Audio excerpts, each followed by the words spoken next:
반갑습니다. 한 주간이 또 시작이 되었습니다. 여러분 그거 아시죠? 월요일이 일주일의 시작이 아니라 일주일의 시작은 일요일입니다.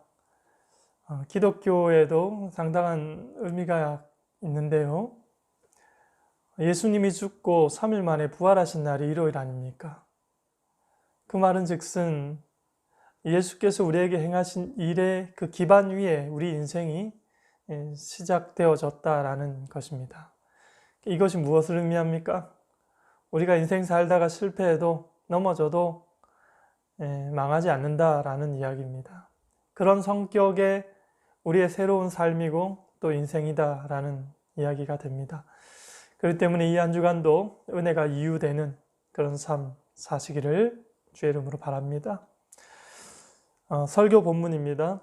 구약 성경 에스겔 22장 23절에서 31절까지입니다. 제가 읽겠습니다. 여호와의 말씀이 내게 임하여 이르시되 인자야 너는 그에게 이르기를 너는 정결함을 얻지 못한 땅이요 진노의 날이 비를 얻지 못한 땅이로다 하라. 그 가운데서 선지자들의 반역함이 우는 사자가 음식물을 움킴 같았도다. 그들이 사람의 영혼을 삼켰으며 재산과 보물을 탈취하며 과부를 그 가운데 많게 하였으며 그 제사장들은 내 율법을 범하였으며 나의 성물을 더럽혔으며 거룩함과 속된 것을 구별하지 아니하였으며 부정함과 정한 것을 사람이 구별하게 하지 아니하였으며 그의 눈을 가리어 나의 안식일을 보지 아니하였으므로 내가 그들 가운데서 더럽힘을 받았느니라. 그 가운데의 그 고관들은 음식물을 삼키는 이리와 같아서 불의한 이익을 얻으려고 피를 흘려 영혼을 멸하거늘 선지자들이 그들을 위하여 회를 치라고 스스로 호탄한 이상을 보며 거짓 복수를 행하며 여호와가 말하지 아니하였어도 주 여호와께서 이같이 말씀하셨느니라 하였으며 이 땅 백성은 포악하고 강탈을 일삼고 가난하고 궁핍한 자를 압제하고 나그네를 부당하게 학대하였으므로 이 땅을 위하여 성을 쌓으며 성 무너진 데를 막아서서 나로 하여금 멸하지 못하게 할 사람을 내가 그 가운데서 찾다가 찾지 못하였으므로 내가 내 분노를 그들 위에 쏟으며 내 진노의 불로 멸하며 그들 행위대로 그들 위에 그들 머리에 보응하였느니라. 주 여호와의 말씀이니라. 아멘.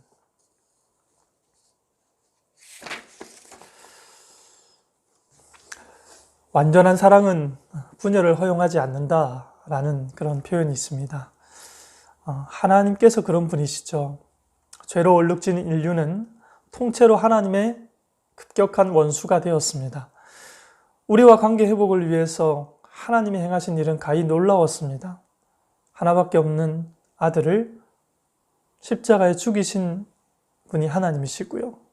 그런 우리는 그 사건에서조차도 나 살기 위해서, 내가 살아남기 위한 용도로 그 사건을 악용했죠. 십자가 형틀로 예수를 죽인 살인자가 바로 나 자신이었기 때문에 그 사건은 나에게 이젠 끝이구나 라는 확신을 갖게 한 사건이었습니다. 그런 우리 편에서는 예수의 십자가 사건은 하나님 앞에 돌이킬 마지막 기회였는데 우리는 보기 좋게 실패했고요. 그런데 누가 알았겠습니까? 그의 아들까지 죽이고 자기 입속 차리기에 바빴던 벌레만도 못한 원수를 구원하기 위한 하나님 아버지의 의도로 자기 아들을 십자가에 내어주셨다는 사실을요. 우리는 그 사건 때문에 결과적으로 하나님 볼 면목이 없게 되었지만 하나님께서는 그 사건을 근거로 우리 죄를 용서하고 우리를 다시 품게 되는 그것이 되었다는 것입니다. 참 이해할 수도 없고 이해하려고 해도 이해가 안 되는 것이죠. 그런데 우리는 그 사실을 우리가 직면하고 그 놀라운 은혜 위에서 그 은혜를 거쳐서 지금 하나님 앞에 예배자로 이렇게 서 있게 된 겁니다. 기독교를 어떻게 설명합니까, 여러분? 은혜죠. 당신의 독생자를 우리 죄를 위해 내어놓으신 전능자의 사랑에서 비롯되어지고 시작되어진 우리 기독교 아니겠습니까? 그래서 은혜입니다. 은혜가 아니면 시작부터 기독교를 설명할 수도 없고 기독교를 알 수도 없는 것이죠. 그런 면에서 사도 바울이 자기 아들과 같은 후배 목사님 디모데에게 이런 말을 남겼습니다. 그러므로 내가 택함 받은 자들을 위하여 모든 것을 참음은 그들도 그리스도 예수 안에 있는 구원을 영원한 영광과 함께 받게 하려 함이니라. 우리의 원수요 하나님께 원수인 그들도 예수 구원 얻도록 하기 위해 사도 바울이 어떻게 했다고 했습니까? 저들에 대해서 모든 것을 참고 인내했다고 그렇게 기록하고 있습니다. 과연 하나님의 완전한 사랑은 분열을 원하지 않습니다. 허용하지 않습니다. 지금 이스라엘은 하나님의 심판을 피할 수 없어서 이스라엘의 범죄가 에스겔 선지자를 통해서 하나하나 나열되고 있습니다. 이미 하나님의 심판은 선언되어졌습니다. 목회자 입장에서 말하면 하필이면 이 메시지를 내가 전해야 되는가? 굉장히 부담스러운 그런 내용의 메시지죠. 불편함을 넘어서 자기 신변에 위험이 될 만한 메시지의 내용을 지금 에스겔 선지자를 통해서 들어야 할 이스라엘 백성들에게 전하고 있습니다. 성경 에스겔을 보면요, 특별히 우리가 주시해야 될 중요한 문구가 하나 등장합니다. 그게 뭔가 하면 너는 내가 하나님인 줄 알게 될 것이다. 내가 너를 위해 행하고 있는 이 일에 대해서 너가 새롭게 인식하게 될 날이 곧 오게 될 것이다. 이런 말입니다. 심판받는 이스라엘은 지금 자신들의 행실을 인지할 능력조차 없을 만큼 망가져 있습니다. 여기에 대해서 성경이 뭐라고 말한다고요? 너희들은 내가 하나님인 것을 곧 알게 되어질 것이다. 하나님의 백성인데 하나님을 모르고 있습니다. 이 사람들이 이렇게 된 데는 과정이 있습니다.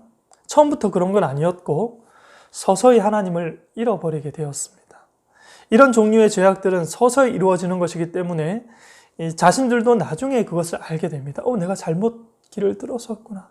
이미 그때는 늦죠. 다시 자유를 회복하기에는 내 힘으로는 안 되는 지경까지 가게 된 상황이 됩니다. 소위 도덕 불감증에 걸려서 하나님에 대한 인식은 전혀 없이 내가 세상의 중심이 되어 나의 만족과 내 행복을 위해서 노력하고 수고하고 그렇게 살아가는 거죠. 도덕 불감증이죠.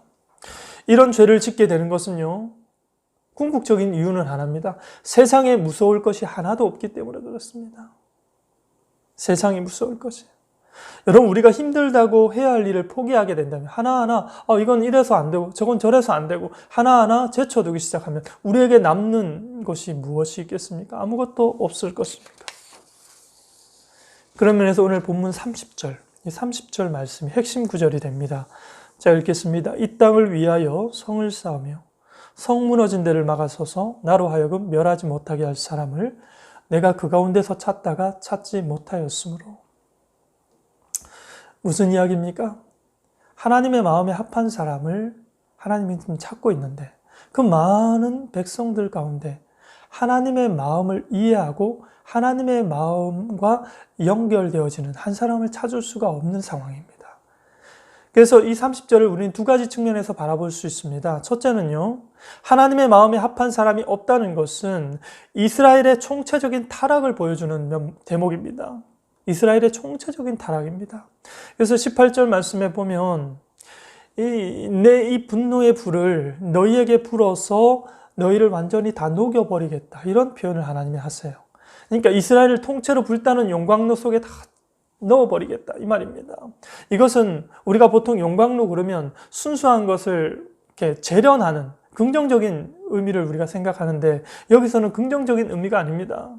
아무것도 남기지 않겠다는 겁니다. 다 태워버리겠다는 거예요. 이 많은 인파들 중에 나와 마음이 소통되는 단 한 사람이 아무도 없기 때문에 나도 아무것도 남기지 않겠다라는 하나님의 진노에 대한 표현인 것이죠. 한편, 또 다른 한편, 오늘 하나님 말씀을 바라보는 또 하나의 측면이 있습니다. 그것은 이스라엘 백성들이 심판받는 이유가 단지 범죄 때문이 아니라 백성의 죄를 자기 죄처럼 여기고 용서를 구하는 한 사람, 하나님의 마음에 합한 한 사람이 없기 때문이라고 이야기하고 있습니다. 반대로 말하면 민족이 아무리 범죄해도 통째로 중범죄를 지었다 할지라도 하나님 앞에 이 백성들 한 번만 용서해 주십시오라고 그렇게 간절히 호소하는 한 사람만 있다면 나는 이 범죄, 이 심판 철회하겠다. 이런 말입니다. 법을 만드신 하나님은 인류가 심판받는 것을 이렇게 원하지 않습니다. 인류는 분명히 하나님 말씀을 거역했습니다. 그러니 인류의 운명은 이미 정해졌습니다. 그런데 변수가 생긴 거예요. 하나님이 만든 변수죠. 그럼에도 불구하고 진심으로 용서를 구하는 한 사람이 있으면 그 한 사람 때문에 민족의 심판을 처리하시겠다는 겁니다. 공의로우신 하나님에게는요, 이건 상식적으로 납득이 안 갑니다. 이해가 안 가는 거죠. 성경 에스겔의 구절을 크게 전반부와 후반부로 나뉠 수가 있습니다. 전반부는 심판, 그리고 후반부는 은혜입니다. 이것은 다른 예언서인 이사야, 예레미야 마찬가지입니다. 전반부는 하나님의 심판에 대한 서술이요. 후반부는 그럼에도 불구하고 하나님께서 저들에게 베푸시는 은혜에 대한 기술입니다. 어차피 말씀하신 대로라면 법을 주셨고 또 그 법을 어기셨기 때문에 처벌받아 마땅한데도 그간의 행위의 죄를 조목조목 지적하면서 하나님께서 시간을 지연시키는 것을 보게 됩니다. 특별히 오늘 본문은요, 이스라엘 백성들에게 특별히 크게 책임을 져야 될 고위공직자들에 대한 이야기를 하고 있습니다. 대표적으로 세 부류가 있죠. 선지자, 제사장, 왕. 이 왕을 비롯한 고위 관리들, 각기 부여된 임무를 망각하고 부정과 부패를 일삼았다는 것을 그 내용의 그 죄에 대한 죄목을 하나하나 조목조목 기록하고 있는 것입니다. 하나님께서 화가 나서 너희들도 한번 제대로 당해봐라 라는 그런 의도로 이 죄를 나열하고 있는 것이 아니라고 말씀드렸어요. 무슨 말입니까? 그 순간에도 깨닫고 돌아오면 받아주시겠다는 하나님의 의도인 거죠. 그래서 하나님께서 이 많은 부분을 할애하면서 저들의 죄를 조목조목 아릅니다. 혹시 그 가운데 양심의 가책을 받고 하나님 내가 잘못했습니다. 나를 비롯해서 이 백성들의 잘못을 다시 한번 하나님 긍휼을 베풀어 주십시오. 이런 사람이 있을 수 있는 거죠. 그렇게 하나님은 일단 처벌을 미루십니다. 그리고 찾으십니다. 누구를 찾으십니까? 백성의 죄를 내 죄로 여기고 한 번 더 기회를 주도록 강구하는 한 사람 찾으십니다. 찾고 찾으시고 기다리고 또 기다리십니다. 그런 사람 한 사람을 찾으면 그 한 사람 때문에 민족의 심판을 유보하고 철회하시겠다는 작정이신 거죠. 이건 하나님께서 자신이 뭐예요? 자신이 큰 손해를 이미 감당할 채비를 하신 겁니다. 그 결심을 어떻게 해요? 이스라엘 백성들 앞에서 보여낸 거죠. 근데 사실 이런 하나님의 의중과 이런 하나님의 행위는요, 앞선 모세오경이나 역사서에서 우리는 너무 쉽게 찾아볼 수 있습니다. 처음 성경에 보면 아담이 지은 죄는 돌이킬 수 없는 중범죄였죠. 하나님의 나라를 배신한 모반이었죠. 돌이킬 수 없는 죄입니다. 그러나 하나님께서 그 죄에 대한 응당 처벌을 내리기 이전에 그 죄를 용서하시겠다라는 하나님의 약속이 먼저 허락됩니다. 거기에는 뭐죠? 창세기 3장 15절인데요. 자기 생명을 희생하여 얻는 완전한 연합을 작정하시는데 이런 구절이죠. 내가 너로 여자와 원수가 되게 하고 네 후손도 여자의 후손과 원수가 되게 하리니 여자의 후손은 내 머리를 상하게 할 것이요 너는 그의 발꿈치를 상하게 할 것이니라. 원시복음이라는 별명이 붙여질 만큼 유명한 본문이죠. 또 우리가 구약을 읽다 보면 하나님께서 뜻하지 않게 제사제도라는 것을 허락하십니다. 제사제도의 의미가 무엇입니까? 죄를 지으면 죄 없으신 하나님과 즉시로 동행할 수가 없습니다. 거룩하신 하나님과 함께 할 수가 없어요. 그런데 이 제사제도가 주는 의미는요, 인간이 처음 언약을 어겼어도 죄를 지어도 하나님과 계속적인 동행이 가능하도록 해주는 어떤 면에서는 긍휼 언약인 것이죠. 네, 맞습니다. 뿐만 아닙니다. 이스라엘의 절기는 어떻습니까? 하나님의 백성, 하나님이 지키시고 보호하시고 약속하신 대로 이끄시는 하나님의 백성인 것을 기억하도록 하는, 그래서 하나님과 지속적으로 동행이 가능하도록 하는 그 절기인 거죠. 은혜의 절기인 것이죠. 그런 면에서 여러분, 이스라엘의 절기 제도가 이스라엘의 범죄를 미연에 방지하는 기능을 하는 것이라면 제사 제도는요, 이미 범죄한 자가 용서받아 하나님과의 동행이 다시금 계속적으로 지속되도록 하는 그런 긍휼 제도가 됩니다. 그리고 구약 성경에 보면 613가지가 되는 모세의 율법이 허락되어졌죠. 그 율법이 주는 의미가 뭡니까? 하나님 자신이 우리에게 어떠한 분인지, 무궁한 자비와 무한하신 긍휼의 하나님이심을 잊지 않도록 하는 또 하나님께서 주신 율법이죠. 일련의 이러한 하나님의 조치들은 하나님이 택한 당신의 백성을 어떻게 해요? 뭘 하지 않겠다는 겁니까? 포기하지 않겠다는 것입니다. 더 엄밀히 말하면 우리가 행한 행위의 결과를 너희 인생이 얻도록 하지 않도록 하겠다는 것이죠.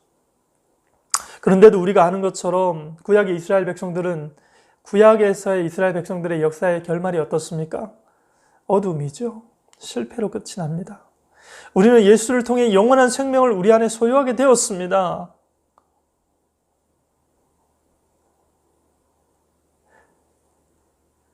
하나님께서 저들을 아들처럼 끌어안으셨는데 그럼에도 불구하고 저들은 끝까지 하나님을 거부하고 자기 길로 갔습니다. 그런 당신의 이스라엘을 위한 하나님의 선택이 무엇이었습니까? 인간의 더 이상의 거역과 반항적인 행동이 무의미하도록 하기 위해서 영원한 자기 아들을 십자가에 죽이고 우리에게 영원한 생명을 우리 안에 부여하셨죠. 영원한 생활이 아닙니다. 영원한 생명을 우리 안에 우리의 것 되게 하셨어요. 언제까지? 영원토록 우리 것 되게 하셨습니다. 성경 에스겔의 그런 면에서 최대의 관심사는요, 어떻게 하나님을 내 삶 가운데 다시 인식할 수 있을까? 나를 위한 하나님의 행동이 내 삶 가운데 어떻게 다시금 인식하며 내 영적인 삶이 다시 호흡하며 살아갈 수 있겠는가? 여기에 에스겔의 최대의 관심이 있습니다. 21장에서 지적하는 이스라엘의 패망의 원인을 22장에서 대답을 해주고 있습니다. 그 대답이 뭐예요? 이스라엘의 범죄를 쭉 열거하는 거예요. 근데 이스라엘이 죄를 지어서 이들이 심판받게 되었구나. 우리는 그렇게 생각하는데 그게 아니라고 앞서 말씀드렸습니다. 마치 이스라엘의 범죄가 저들이 심판받는 이유가 된 것처럼 이야기를 하는데요. 엄밀히 말하면 그것이 아니죠. 하나님은 자비와 긍휼의 하나님이십니다. 백성의 죄를 내 죄로 여기고 전심으로 한 번 더 기회 달라고 간구하는 한 사람, 그 한 사람을 하나님은 지금도 찾고 계십니다. 이 시대가 만문신이 가장 힘이 센 신입니다. 돈이라면 자신의 영혼이라도 팔아서 살겠다라는 것이 오늘날 세상이죠. 이런 때에 하나님의 마음을 알고 그의 마음을 갖고 하나님께 용서 구하는 사람, 그 한 사람 하나님은 지금도 찾으십니다. 이 시대에 그런 존재로 하나님께서 부르신 기관이 있죠. 교회입니다. 세상에는 그리스도의 몸의 일부인 교회가 있습니다. 교회는 세상의 희망의 상징입니다. 그러면서 동시에 세상에게 교회는요, 하나님이 얼마나 자비롭고 얼마나 하나님이 긍휼이 풍성하신 분인지를 들려주고 알려주고 보여주는 이 땅의 유일한 기관이죠. 교회입니다. 아니면 범죄로 얼룩진 파렴치한 저들이 어디 가서 용서 구할 곳이 있습니까? 어디 가서 용서해달라고 간구할 곳이 있습니까? 여러분 그거 아십니까? 우리가 현실 속에서 쉽게 접하는 죄들이 거의 다 하나님을 대항하고 있습니다. 우리 일상 속에서 우리는 얼마나 하나님을 대항하면서 살아가고 있는지 모르겠습니다. 에스겔이 경고하는 범죄는 그런 면에서 단순한 것이 아니라 오랜 시간에 걸쳐서 습관화되어져 온 것입니다. 여러분 우리 자신을 돌아보십시오. 서서히 이루어지다 보니까 나중에는 그것이 죄인지도 모르고 의뢰 다른 사람들도 다 그렇게 하니까.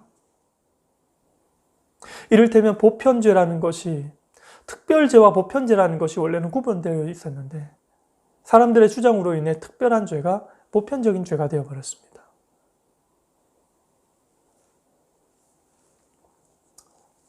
이 정도는 괜찮아 라는 태도가 결과적으로 우리의 끝을 파멸로 치닫게 합니다.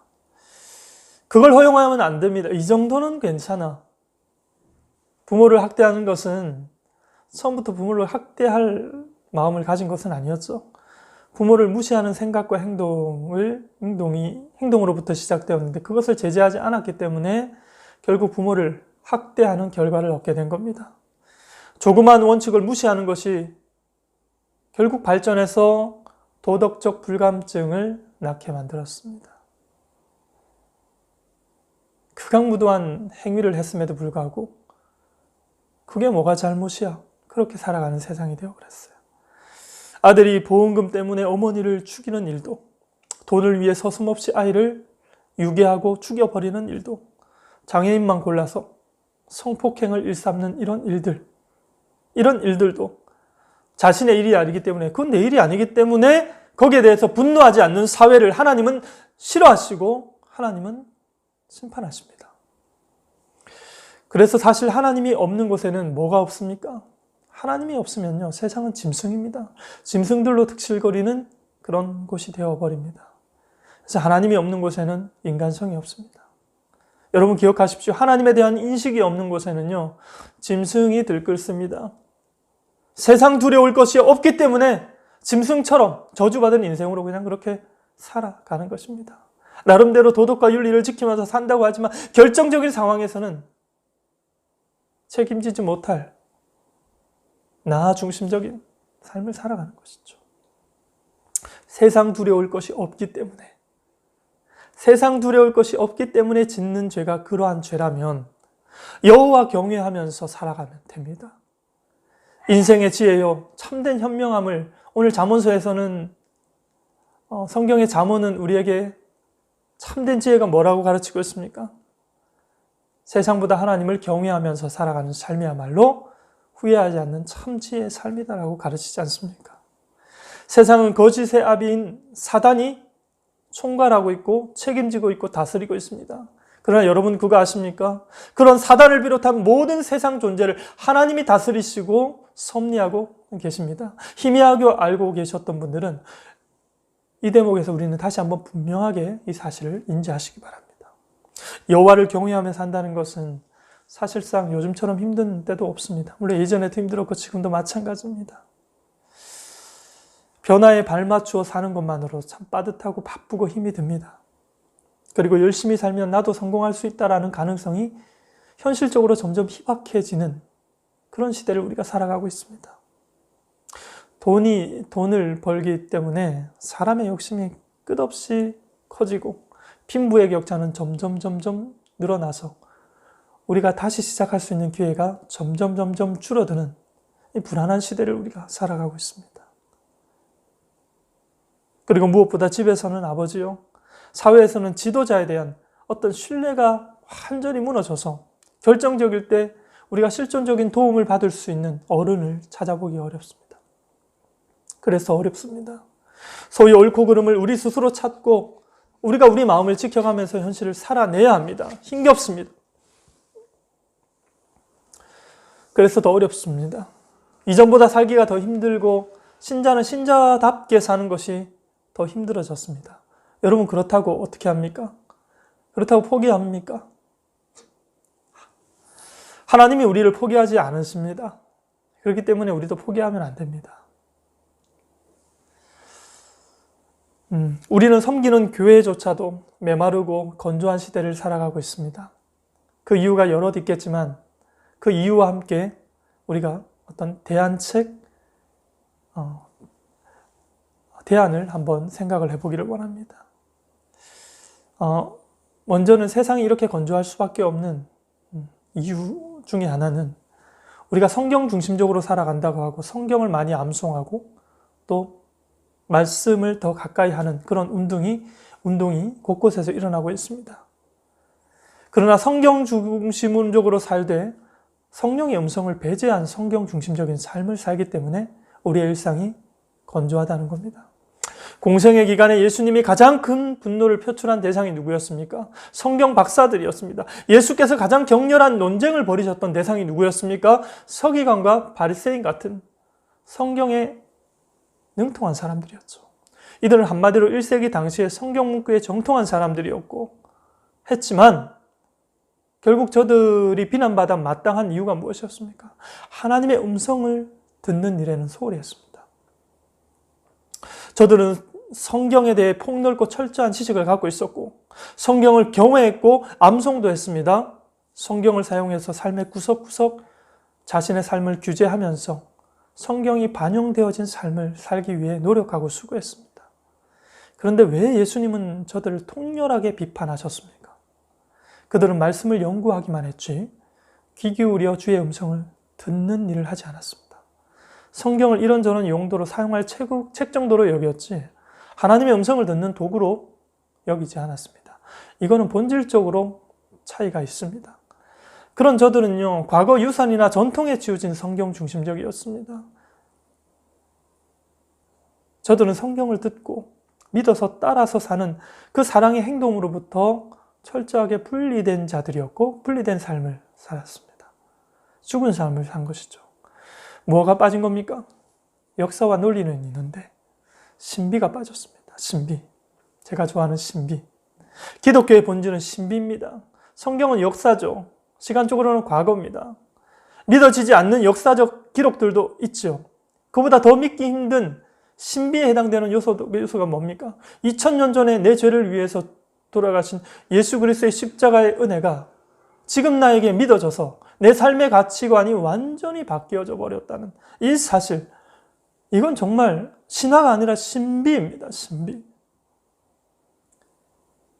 그리고 내 삶의 가치관을 돈이 아니라 하나님께 맞추어서 살아가는 이 삶. 이것은 누가 강요해서 된 것도 아니고 내가 자발적으로 내가 깨달았어. 성령께서 나를 깨닫게 하셔서 자발적으로 들어선 내 삶의 길인 것이죠. 이 기독교의 신비입니다. 기독교는 은밀히 말해서 종교와는 구별되죠. 종교는 인간의 노력이 그 시작이요, 과정이요, 그 노력의 결실을 얻는 것이 종교라면 기독교는요, 하나님께서 원수를 긍휼히 여기셔서 시작된 기독교요, 하나님께서 행하신 일의 열매와 결과를 얻는 기독교라는 것이죠. 그런 면에서 종교와 기독교는 완전히 다릅니다. 아니, 기독교가 종교라고까지 규정할 수 없더라도 기독교는 종교에 가깝지 않습니까? 네, 그런 질문을 할 수 있습니다. 아니요, 기독교가 종교에 가깝다기보다는요, 차라리 그리스도에 더 가깝습니다. 기독교는요. 그리스도에 가깝다는 게 무슨 말입니까? 하나님에게 그리스도는 무엇에 대한 증명이죠? 하나님의 긍휼과 자비에 대한 표현인 것이죠. 그리스도에 가깝다는 것은 기독교는 무조건적인 용서의 공동체라는 것입니다. 긍휼과 자비의 공동체가 기독교라는 사실입니다. 이런 맥락에서 우리 기독교의 신비를 우리가 상상이라는 단어와 좀 같은 맥락에 놓고 우리가 봤으면 좋겠습니다. 신비와 상상력. 아인슈타인이 이런 말을 했습니다. 상상은 지성보다 더 중요하다. 이는 상상력을 동원한 인식작용이 없을 경우에는 지성을 의미 있게 사용하는 것이 불가능하기 때문이다.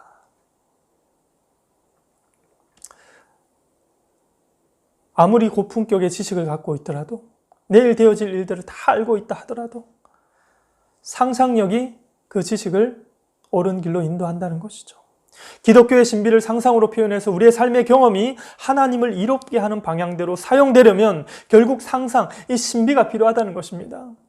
역사적인 하나님의 기록인 성경이 필요하지만 그 성경을 우리로 하여금 깨닫게 하시고 우리로 하여금 알게 하시고 바라보게 하시고 그 말씀대로 살아가게 하시는 성령의 음성이, 그 신비가 우리에게 필요합니다.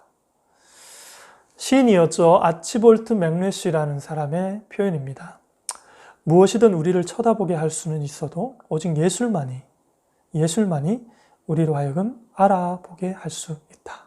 이런 표현을 했습니다.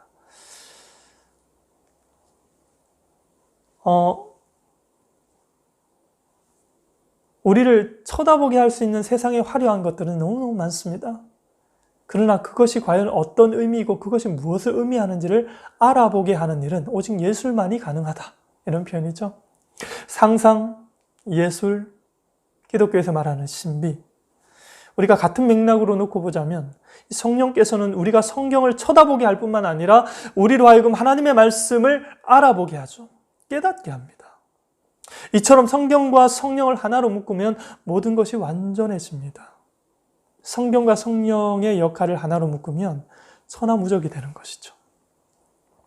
그런 성경과 성령의 역할을 하나로 묶은 존재가 있어요. 예수님이십니다. 그 두 가지의 역할을 다 가지고 행하신 분이 예수님이세요. 이 땅에 말씀으로 오신 분이 예수님이시죠. 부활승천하셔서 그리스도의 남은 사역을 그리스도의 영이신 성령으로 말미암아 우리와 함께 또 우리를 통해 지금도 이루고 계십니다. 그래서 예수는 성령이시고 예수는 성경이십니다. 그런 예수께서 우리에게 오셔서 어떤 행위를 보여주셨죠? 어떤 삶을 보여주셨습니까? 우리가 따라 살아야 될 삶. 이 땅의 희망이요. 하나님에게는 하나님의 마음을 시원케 하는 그런 어떤 삶의 모범을 예수님이 보여주셨죠? 예수님은 우리에게 오셔서 무엇을 주셨습니까? 검을 주셨습니다. 검을 주셨다는 것은요. 갈등과 분쟁을 시작하셨다는 것이죠. 그러나 그게 끝이 아닙니다. 그건 시작에 불과한 것이죠. 동시에 십자가에서 하나님과 화목을 이루어내셨습니다. 무슨 말입니까? 분열이 아니라 평화를 목적으로 우리 가운데 오셨고 우리와 하나님과의 관계 속에 평화를 회복시켜 주셨습니다.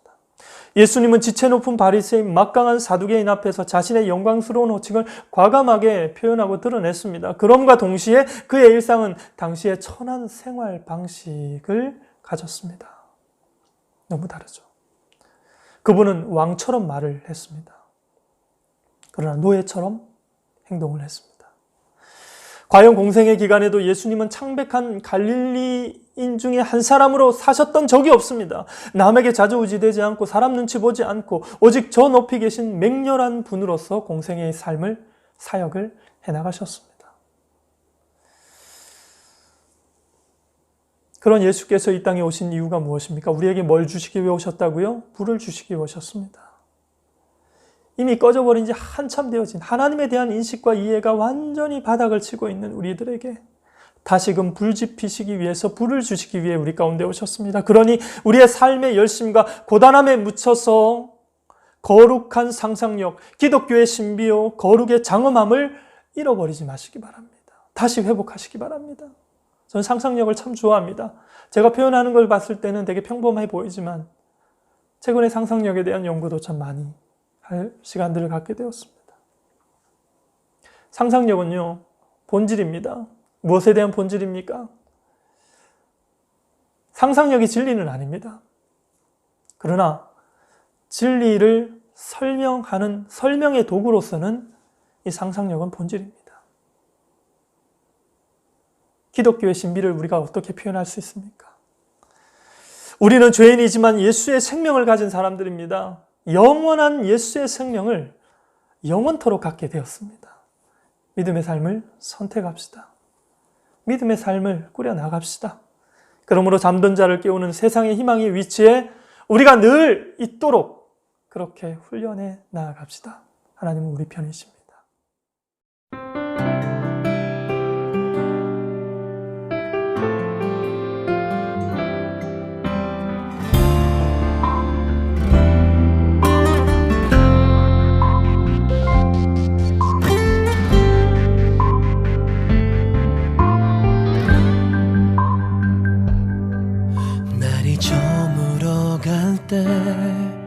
빈들에서 걸을 때 그때가 하나님의 때 내 힘으로 안 될 때 빈손으로 걸을 때 내가 고백해 여호와 이래 주가 일하시네 주가 일하시네 주께 아끼지 않는 자에게 주가 일하시네 주가 일하시네 신뢰하며 걷는 자에게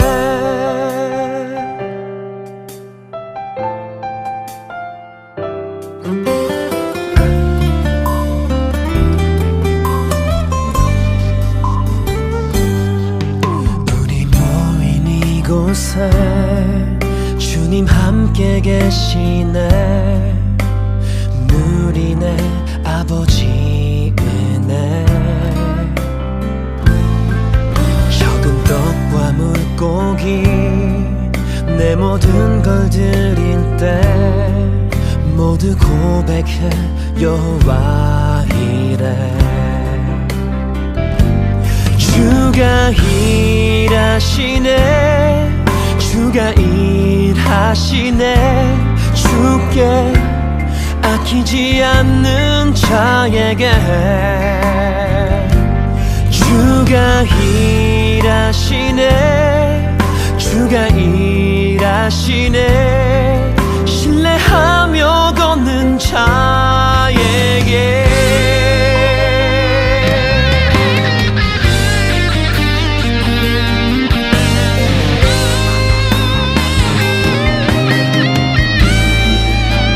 주가 일하시네. 주가 일하시네. 주께 아끼지 않는 자에게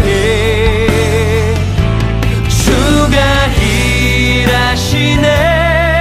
주가 일하시네. 신뢰하며 걷는 자에게 신뢰하며 걷는 자에게